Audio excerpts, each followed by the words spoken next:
Dabber Cats, 8 days na lang! 8 days na lang, makakapasok na tayo sa Kingdom. Ano kaya ang storyang bumabalot sa pamilya ng Lakan? Naku, abangan natin yan, Dabber Cats, December 25 na. Ayun o, ayun o. Ang pogi! Ang gwapo ng dalawang malaki sa poster. Si Bossing. Yung nasa kanan, yan ang gwapo. Yun. Pretty boy. Nasa Kaliwa po. kaliwa, boy next door. December 25, Dabber Cats, The Kingdom. Boboy next door rin naman pala, Bossing. Naman! Boy next door rin si Lakan Yun. Makisi. Yes. Abangan natin yan, mga Dabber Cats. Pero bago yan, it's another day of mind-blowing stories. Nagigising sa inyo. Yun, kaya relax lang po, Team Bahay, Team Online, at Team Studio. Dahil ngayong Martes, ihahanda nyo ang inyong sarili sa mga shocking na tanong. Get ready sa mga chika na puno ng revelations. Isa sa sigurado, sulit ang usapan dito. Sa bawal! Judgmental Ay, kay. Let's go, bossing. Hey, pakilala mo na yung mga kasama natin Hindi. kumilatis. Pasok muna tayo sa Kingdom.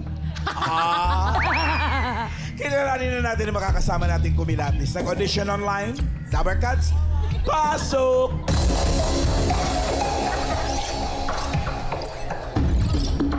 Good afternoon, Dabber Cats. My name is John Lawrence M. Aquino, all the way from Batang Abukay, Bataan. Wow! And always do believe in saying, a diamond that does not fall due its friction is like a life without ambition.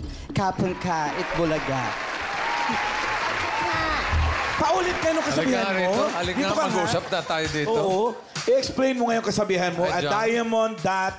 A diamond that does not fall due its friction is like a life without ambition. Matatranslate ni Menga yan. A diamond Oh, is a diamond. diamond. A diamond that does not fall due to its friction It's like a life without is like a life without ambition. Ba't Maganda naklaro yun. sa kanya, sa'yo hindi? So, ano ibig sabihin nun? Di ko rin po alam. Ano ba ibig sabihin? Ano ba trabaho mo? May trabaho ka. Yeah, I'm an OFW in Kuwait. Oh! Yeah. Anong trabaho mo ron? A service crew in a burger shop. Okay. At ikaw ba ay nakabakasyon ngayon? Yes po, bossy. Kailan ang balik mo? Next month. O ba't di pa ngayon? Ano ba? Maglalaro daw muna siya. Yeah. Maglalaro muna sa bawal Okay, judgmental. okay. Ang tanong judgmental ka ba? I can say yes Yes. Wow. because of my experience, you know, and everything. Wow. Dami. Daming experience Because and your everything. experience and everything, eto ang 30,000. Wow! Experience ka eh. Yes. Ngayon pa lang, ayan hawak mo na yung 30,000. Galingan mo pagsagot, pag-isipan mo mabuti. Dahil kapag mali ang iyong sagot, nakaw, minus 10,000. Naku, wag kang pumayag. Simulan natin ang round 1.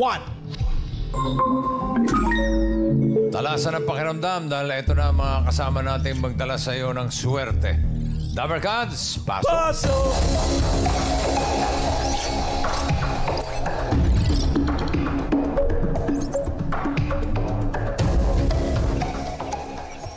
Pakilala, Miss Mary. Hi, Dabber Cats. My name is Marilyn Tanhambalos. May kasabihan po ako, kung may sinuksok, may madudukot. Tama naman. Next. Hello, my name is Marks Matthew Hernandez and naniniwala sa kasabihang everything happens for a reason. Seryoso sila, no? Next. Hello, Dabber Cats. My name is Belle. And naniniwala ako sa kasabihan na kung hindi siya para sa'yo, baka para siya sa akin. Nakagaw pa eh. Sige, sa'yo na lang. John, bigyan ka pa namin ng chance mas makilate sa mga kasama natin today. Tinginan muna. Tingin tayo kay John. Tingin kay John. Okay. Ito ay. Tingin kay John pero bawal ma-develop. Pakiramdaman mo mabuti. Okay, thank you. Para sa round 1, alamin natin ang tanong. Ang tanungan.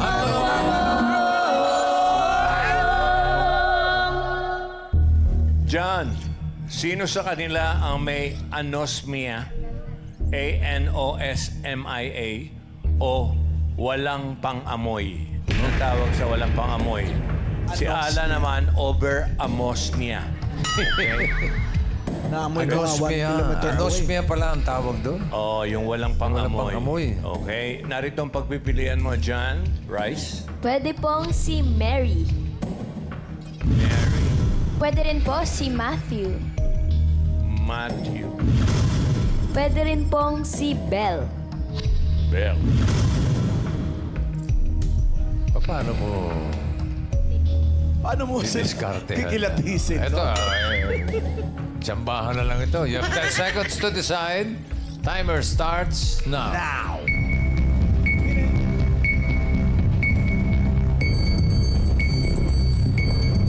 Si Mary, si Matthew, or si Belle?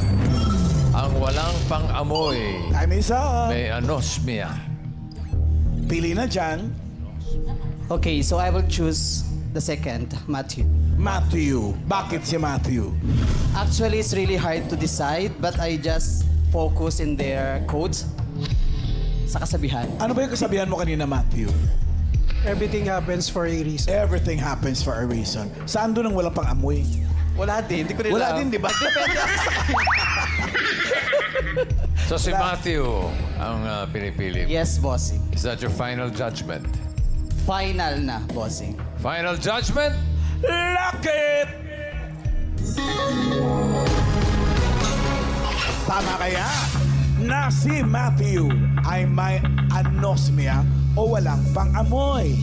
Alamin natin. Check or X? Oh, no! 10,000. Oh. Sorry. Pahingi. Mahirap magbilang pag ano, no? Ibig sabihin, mahina ang pang-amoy mo, John. Oo. Tanungin muna natin si Matthew. Alamin natin. Matthew, Hello po. anong condition ang meron ka, if not anosmia? Yun sa akin po, colorblind po. Colorblind. Opo. Ano bang, iba-iba ba ang klase ng colorblind? Di ba hindi naman totally na wala ka nakikitang kulay? Opo, may mga, pagkakaalam ko po, may mga categories po yun eh. So, yung sa akin naman po, dun sa pagkakaalam ko po at pagkakadiagnose sa akin, yung proton po, kung tawagin, proton strong. So, may mga times po na yung mga color, nabawa, green, red, blue, sky blue, or gray, or pink, pag dikit-dikit po yun eh, parang iisa lang tingin ko. Pwede ako mag-guess na, pink yan. Pwedeng gray. Parang ganun po. Or kung baga sa green naman, tas red, iisa lang po tingin ko ron. Lalo pag... Alin po? Ayun na kasi maraming kulay sa set namin ngayon eh. May mga parol. Opo, yun po yung mahirap po sa akin pagka mga similar color po. Lalo yung mga shades po. So ito, anong rehistro sa mata mo nitong, yung nasa LED natin, ang mga parol? Saan po dyan? Dami pong kulay. Aling kulay po. dyan? Ito. Ang nagmamarka sa'yo? Sa akin po, bali familiarity na lang din po. Masasabi ko pong kulay red. Red. Tama naman po. Tama, yes, tama. Ito. Red pa rin po. Ito. Green. Ay, mali. Ito. Blue. Blue. Tamang blue. Alam niyo ba na may mga pintor na colorblind? Isa na si Legazpi. Talaga? National artist si Legazpi. Si Cesar Legazpi, tatay ni Celeste. Colorblind yun. Kaya minsan gumaganda ang painting, chumachamba. Naghahalo yung mga kulay. Mali-mali. So nanguhula lang siya ng kulay? Sa blue and green nata siya namumblema eh. Paano mo nalaman, Matthew, na meron kang ganyan condition? Siguro po nung elementary po. Kasi pag elementary, mga colors po, puro colors. And then yung mga teachers po, nun finifeed naman po nila. Ito yung kulay, ito yung kulay. And then they were start to teach naman yung primary color. So, nung grade 2 po, since nakakabasa na po ako nun, yung mga color po, di ba may pangalan po yun sa likod po. Yung naka-indicate po doon kung anong kulay. So, every time na yung color na gamit ko is walang name, hirap na po akong pili ng kulay. Opo, kung anong kulay yon, ganun po. And then, lately, hanggang sa maging senior high school ako, nag-take din po ako ng graphic arts. So, challenging po. Kasi ano po kulay po So, hanggang ngayon po, hanggang college. So, na-realize ko, colorblind po talaga ako. Pero Hindi ka pwede mag-drive. Oo nga. Opo. Paano mo malalaman kung red o green? Oo, yung traffic lights. Yun naman po, familiar naman po. familiar. Actually, last time po, kumuha po ng lisensya and din dun ko rin po nalaman, totally diagnose yung color blindness ko po na which is protan po yung tawag. Kasi bumagsak po ako dun sa color testing. Nako! So, hindi ka na isuhan ng lisensya? Hindi pa po, bali by next month pa po. Bali student pa lang po yung binigay po sa akin Kukuha pa lang po ako ng non-proc. Salamat din, Matthew. Thank you, Matthew. Sino, bossing? Oo nga. Hindi si Matthew Hindi si Matthew. Sino kaya ang may anosmia, walang pangamoy? Si Mary ba o si Belle? Tingnan natin. Alamin natin.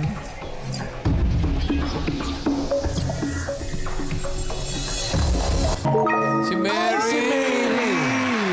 Si Mommy Mary. Si Mama Mary na makulay ang suot. Ate Mary, kayo po ay merong anosmia. Yes po. Paano niyo po nalaman na meron kayong ganong kondisyon?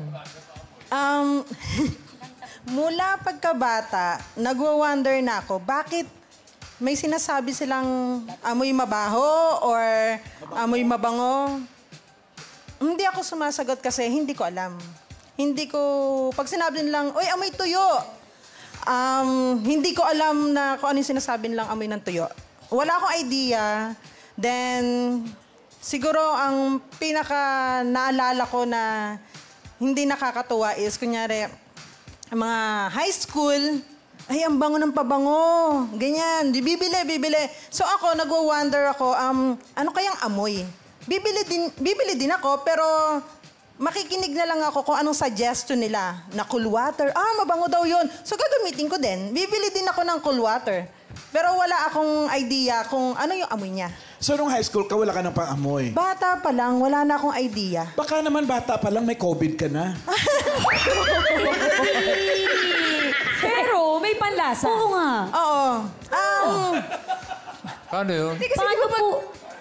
Di ba konektado yun pag wala ka pa? Sabi nga nila.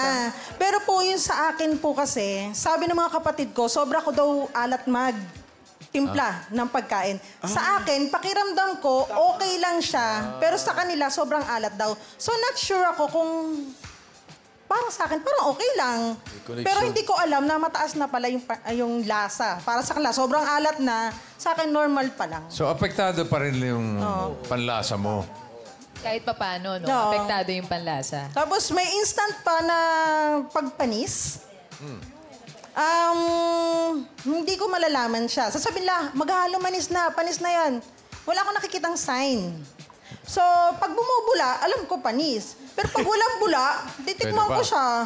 Tapos saka ko lang malalaman na, panis. Masusuka na ako. Saka ko lang siya malalaman. Ganun siya. Meron na bang pagkakataon, Ate Mary, na merong advantage yan? Kumbaga, lahat ng kasamahan mo parang may naaamoy. Ay, yun ang masaya. Bakit, ate? Kailan nangyari yan? Saya. Kasi kapag may katabi kang may putok, Grabe naman. Hindi naman clear. hindi ka apektado. Galit na sila lahat sa katabi mo, ikaw wala lang. Kasi hindi ko naaamoy siya. May asawa ka? Ha? May asawa? Opo. Hindi na siya naliligo. Walang problema.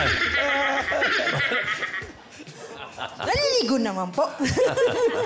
Paano naapektuhan, Ate Mary, yung everyday life mo? Siguro dahil mula pagkabata, parang hindi na pumasok sa akin na kailangan ko ng pang-amoy. Dahil nga parang everyday, ganun eh. So, para bang yung pakiramdam, pakikinig, dun na, mas pinalakas ko. So, kunyari, one time nasunugan ako ng, naiwan ko yung pan sa stove.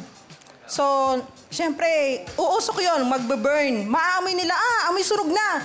Ako, pupunta yung asawa ko, nakalimutan mo. Umaano na tayo, umuusok na. Kasi hindi ko naamoy kung sunog. Anong sabi ng doktor? Anong sabi? Ang sabi niya, ano pa daw, tingnan pa natin, CT scan natin, baka meron pa, baka may something pa. Bakit mala pagkabata pa, ganyan na. So, ako para bang hinayaan ko na. Kasi pakiramdam ko hindi ko masyadong kailangan na. Kasi nga parang nakasanayan ko na siya. So sabi ng doktor po, tingnan pa natin, hanapin pa natin, baka may ganyan. Kasi ever since pagkabata, hindi ko na siya nagamit eh. May gamot daw ba yan? Or treatment? Wala pa naman po siyang sinasabi na parang i-cure or something. Kasi sabi niya baka mamaya meron lang nag-clog or something. Pero... Hindi, sa mga studies ng mga doktor tungkol dyan, ano ang sinasabi nila? Gaano karaming may ganyan? Wala po siyang nabanggit kung gaano kadami. Nalaman ko lang talaga na may kondisyon ng ganito dahil may napapanood ako sa social media. Kaya pala... Hindi pala ako nag-iisa. Kasi meron silang term anosmia. Ibig sabihin na pag-aralan nila. Pero way back po, hindi ko alam.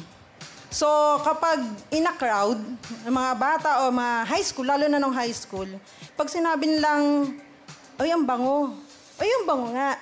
Pag sinabi nilang, ang baho naman, para hindi ako ma-outcast, hindi ako mabully, magko-close din ako, mag-handkerchief din ako, para, kunwari, one of them ako. So nung bata ka, Ate Mary, hindi alam ng mga kaklase mong may ganun ka pong case? Yes, hindi din alam ng mga kapatid ko. Yes. So, paano lang, Ate Mary, na-acknowledge na talagang nalaman na ng mga kamag-anak mo? Ito lang. Matanda na may mga family na. Sinabi ko lang na, wala naman ako naaamoy eh. Tapos nagkukunwarian na lang kami na nag-aasaran na lang. Wala naman siya naamoy eh. Parang gano'n na lang. So, ever since, parang hindi ko na siya inisip na magiging problema ko. Hindi ka nako-conscious, Ate Mary, kapag minsan, syempre, kunwari, buong araw ka sa labas, tapos pinagpawisan, ganyan, baka mamaya. No-conscious ako. O paano pa ganun? Meron akong ginawa one time. Yung pakiramdam lang pala. Asim lang. May araw na. Pakiramdam ko ang bango ko. Kasi, syempre, nagpabango ako eh. Nagpabango. So sabi ko sa kasama ko, amuyin mo nga ako. Tapos bigla ko naalala, ay, hindi ko pala alam kung ano yung amoy ko. Na-conscious ako kasi baka amoy pawis pala ako. Baka mamaya may amoy na pala ako. Ever since noon, isang beses ko lang ginawa, hindi ko na ginawa uli. Kasi napaisip ako, ay, mali. Baka pala may naamoy sila na hindi ko alam. Kasi sarili ko nga, di ko naaamoy. Pero ano yun, Ate, yung asawa mo na lang merong, kailangan na nating maligo ngayon. May mga ganun ba yung mga mister mo sa'yo, Ate? Actually, oo. Oo, Yes. siya talaga. Siya nagsasabi, Darley, sobrang pawis na. Darley, pinuputokan ka na. Diretsahan. Pero nagpa-perfume ka, Ate Mary? Hindi masyado din. Kasi parang nasa akin is, nagpa-perfume ako pero hindi ko naman siya naamoy eh. Hindi ko na-appreciate. So, parang hindi ko para makita na mag-perfume ako araw-araw kasi hindi ko naaamoy eh. Hindi niyo po ba kami naaamoy ngayon? Wala. Same tayo. Thank you, Ate Mary. Salamat po. Paano si Belle? Belle. Hello po. Hello din, Belle. Ikaw, ano namang condition mo, Belle? Actually, may pangamoy naman ako tsaka sakto naman yung kulay na nakikita ko. Ang problema lang is mataas na yung vision ng eyes ko. 700 and 275. Mataas? No, naka-contact lens po kayo ngayon? Gusto ko sana kaya lang wala akong budget doon. Tsaka lang, ayan. Pagka walang like ngayon, parang silhouette lang din sila bossing. Talaga? Si Tito Sen? Ito po si Bossing, talagang malabo talaga yan. Dito si Bossing. Malabo nga. Malabo nga ng mata. Nababasa mo yung teleprompter? Hindi, huwag ka magsalamin. Nababasa mo yun? Hindi na. Wala na daw. Bata ka pa lang. Kasi may mga Hindi, bata high mataas school na ako yung grad. nag-start. Ewan ko, nagsimula siya mahilig ako sumali ng mga volleyball, mga ganyan. Tapos, tinamaan ng bola din. parang hindi ko siya pinansin noon. Tapos yun, lagi ako nagbababad sa computer. Ay, ayun lang. Ilang po. Pina-check mo na ba yan? Kasi baka mamaya, iba yung pagkakatama ng bola sa'yo. Yung last na ano ko nga is 700 and ito parang 275 or. Wala, pasuot na natin sa kanya. Para... Grabe, wala po akong makita. Sobrang labo. Sobrang Ang kapal na rin. Oo. Pag hindi mo kagrado, Paano Ayan. po yan? Nababasa mo na. Ayan po yung nababasa niyo po yun. Yes po. sige nga, basahin mo. Ayun Anong na. sabi? Wala mo nang uuwi. Simulan na natin ng round 2. Mali. Malinaw. Thank you, Salamat, Belle. Belle. Ayun na nga, sabi ni Bel, wala mo nang uuwi. May 20,000 ka pa. Sisimulan na natin ang round 2. Wow! John, sa round 2, mas galingan mo pagkilatis dahil kapag dito nagkamali ka, naku po, 15,000 ang mababawas sa'yo. Ay, naku naman. Dito sa round 2, may kinalaman kay Mary ang tanong.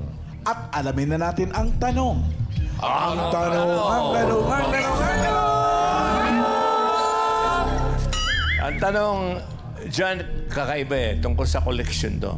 Si Mary ay may collection na, ayan, narito ang pagpipilian mo, Rice? Pwede pong scented candles. Wow. Scented pa. Pwede rin pong perfume. Yun, may connect na. At pwede rin pong stationery. At pwede naman pong dried flowers. Oh, may connect. Ayun. Ano ang koleksyon ni Mary? Scented candles, perfume, stationery, or dried flowers? 10 seconds to decide. Timer, go. Go! Yung tatlo parang may connect. Pag-isipang mabuti. 1. Time is up, John. Ano ang sagot mo? Piliin ko na lang yung for sure na hindi naman siya masyadong gagamit ng pang-amoy. Yung dried flowers na lang. Dried flowers. Yes. Sigurado ka? Yeah. Final. Final judgment? Final judgment, boss. Final judgment? Lock it!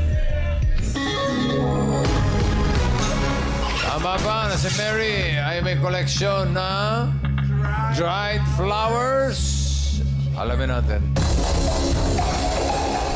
Check or X? Nako! Pupuri. Oh, no! It's an X. Ano ba yan? Hula mo Kung yung hindi C. dried flowers, ano kaya ang koleksyon ni Mary?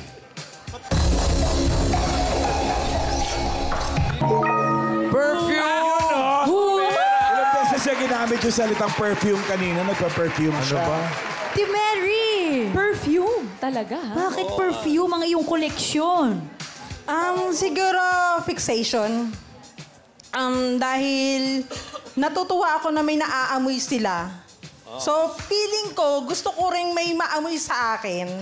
So, naa-attract ako na, ito yung, lalo na yung mga nakikita ko na ito yung amoy nito, mabango daw, ito daw. So, parang gusto ko rin. So, dumating yung point na, bilhan mo ako nito, gusto ko nito. Bilhan mo ako nito. Gusto ko nito. Bill mo ko. Gusto ko yung iba't ibang amoy, pero kahit di ko naaamoy, para bang baka sakali. Feeling mo mabango ka. Oo, parang ganon. Pero dumating yung point na, ay hindi din talaga. Wala din talaga. Naka-perfume ka ba ngayon? Wala. Wala. Wala. Wala. Amoy pawis na mo. Ano? Ano amoy? Ano amoy? Bayabas. Charis! Ay, joke lang! Mabango, Ate Mary. Mabango, Ate Mary. Mother bully ka talaga. Father bully! Joke lang, mabango si Ate Mary. Mabango, Ate Mary. Baka ang gusto mo yung container. Hindi? Yung mga bottles. Hindi po. Nakaka-attract silang tingnan. Kasi parang iba-iba. May time na magkakasama sila, nakakatuwa. Pero tinatry ko na gamitin ng gamitin. Pero on the long run, parang hindi ko ma-appreciate. Oo, kasi nga, wala ka maamoy. Wala akong idea kung anong amoy siya. Especially, sabihin nila may amoy na sweet daw. Hindi ko alam yung amoy ng sweet. Mabango daw yung mga ginisa. Hindi ko alam yung amoy. Malansa, hindi ko din alam. Ano ang paborito mong ulam? Kaldereta po. Amoy kambing yun. Manghang. Kambing. Spicy. Tapos malasa siya. So doon ako sa malasa talaga. Pero hindi ko alam kapag niluluto ko siya kung anong amoy. Kahit yung mga isda, yung malansa, hindi ko din, wala akong idea. Buti may panlasa pa, di ba? Importante. Doon mo nababase. Yun ang Yun lang nagagamit siguro, maalat daw siguro ako magluto talaga. Adjust na lang sila. Oo, ang sabi ko na lang, hindi ako maalat magluto. Malasa akong magluto. Thank you, Ate Mary. Thank you po. Thank you, Mary. Si Jan Bossing nagre-reklamo. Sabi niya, layo ng pinanggalingan ko. Puro mali pili mo eh. Oo nga. May 5,000 ka pa Correct, naman natira. congrats. Thank you, John. Sa mga Dawarkans na nakasama namin ngayon, thank you for sharing your stories. Hindi man perpekto ang sitwasyon sa buhay, stay positive pa rin. Bawal tayong magpatalo sa mga life challenges. Laban. Laban lang.